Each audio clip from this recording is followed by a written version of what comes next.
Today we are going to talk about hip flexion.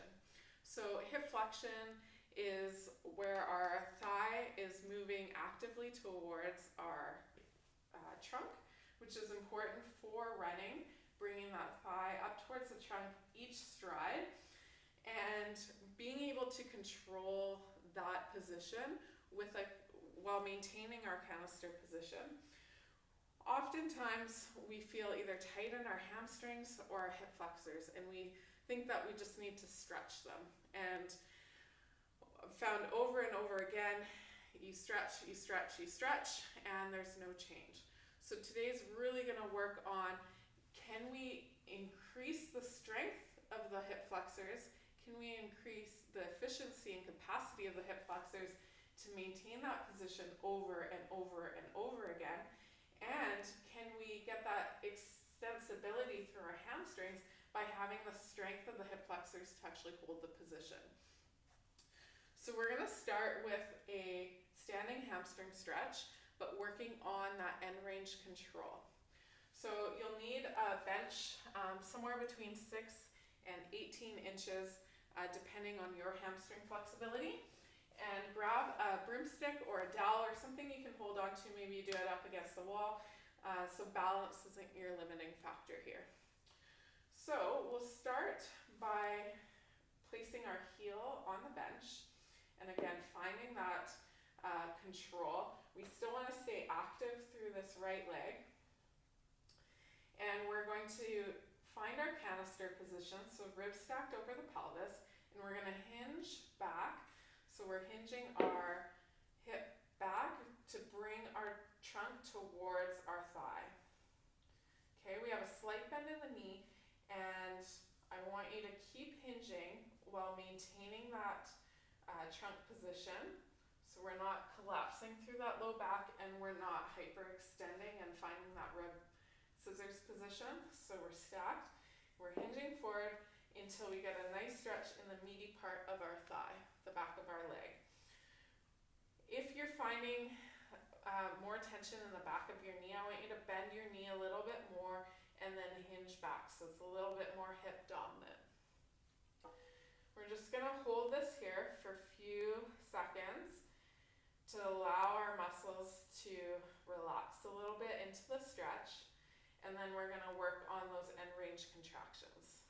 So a lot of our flexibility or mobility restrictions can be neurological. So we want to find end range and then work on engaging those muscles at end range to basically override that nervous system to say, hey, it's actually okay that we're in this position. We have strength, we have control. So finding that position, we're going to start with engaging our hamstrings in its lengthened state. So you're going to drive your heel into the bench and straight down, but also think about curling your heel towards your bum so that you feel that engagement in your hamstrings, so back of the thigh. You're going to hold for 10 seconds, and then we're going to reverse it. I want you to think about squeezing your thigh and lifting your thigh up towards your chest and your chest down towards your thigh. So we're trying to close a book. Place your hand in the hip crease so you get a little bit of feedback. I like to imagine an orange, and I'm trying to squeeze the orange between my thigh and my trunk. Good, relax. See if you can hinge a bit deeper, whether that's bringing your trunk towards your chest a little bit more, trunk towards your thigh, or straightening that knee a little bit. We're not locking it out, it's still soft. Seeing if we can intensify that stretch in the back of the hamstring. And then we're going to go again. So I'm driving my heel down, curling it towards my bum, engaging that hamstring in a lengthened state, holding for 10 seconds, and then reverse. So I'm lifting my thigh up towards my chest, chest down towards my thigh, squeezing that orange, squeezing the juice out, or maybe there's a beach ball between your thigh and your chest, and you're trying to squeeze the air out of the beach ball. And relax. We'll go over to the other side, but you can do this 3 to 5 times on each side. So again, heel is up on the bench. Again, the higher the bench is, the less hinging you'll have to get. So ribs stacked over the pelvis, soft bend in the knee, hinging forward like I'm closing a book. Getting that nice stretch through that posterior chain, the glute and the back of the hamstrings.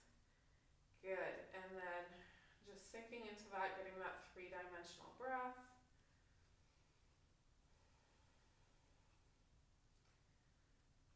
Good, okay, so now we're driving that heel down and almost like we're trying to create a divot in the bench, driving that heel towards the bum without moving, so we're staying at end range.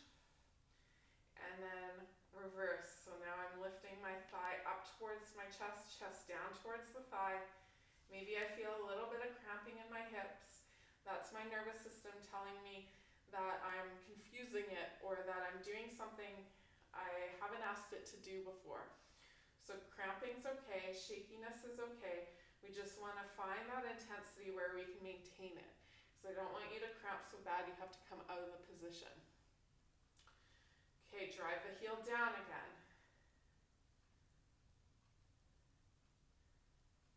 Good, hold, hold, hold. Keep breathing. And now reverse, bring that thigh up towards the chest, chest down towards the thigh, squeezing that orange. We're squeezing the air out of that beach ball, staying nice and tall through the bottom leg. Nice and tall through the trunk. 3, 2, 1, and then come out of that. So the next thing we're going to work on is just true hip extension. Now without the the hamstring flexibility. So you're going to be standing, and feel free again. I don't want balance to be your limiting factor, so feel free to hold on to something. You're going to stand on your left leg and bring your right knee up as high as you can, maintaining that trunk position. And then I want you to think about that orange, squeezing it through between the trunk and the thigh, and then I want you to let go of your shin and see, can you maintain that position? If it's starting to sag or lag, then you might need some more strength in your hip flexors in that shortened position. So we're just going to do a couple holds. So you're bringing it to passive end range, meaning you're helping it get there with your hand, and then you're going to engage first and then slowly let go, holding for about 10 seconds. So you can do a couple of those on each side. Again, bringing that knee up, staying nice and tall through the rest of the body, and then letting go. Can you maintain that position? You can place your hand in that hip crease again to give yourself feedback, and doing a couple reps of that. So depending on when you do these, you might change your intensity a little bit or the length of time. So if I'm doing this before a run to just get the hip flexors activated, maybe I'm only holding for a few seconds. If I'm doing the hip push and lifts, then maybe I'm only going to about 30-50% intensity. So I'm going to squeeze a little bit less. Or if I'm doing this on my own as a mobility drill, maybe I'll increase it a little bit more to get a little bit more actually gain in that end range versus just that activation. And then for those of you who want a little bit of an advanced drill that incorporates both of these, we're going to go into our hip flexion hold again. And then once you let go, I want you to try and straighten your knee as far as you can and come back down. So can you maintain hip flexion with knee extension? And for running, you don't have to go up so high. Maybe you want to stay at about 90 degrees. Can you maintain that as you extend your leg? Okay, so the goal is as you extend, not to let that thigh drop. Okay, so you can, depending on your flexibility, you can start at a different hip flexion angle, but try to maintain that hip flexion angle as you straighten the knee. Okay, and you can work those different angles again, as a warm-up, maybe you try a less intense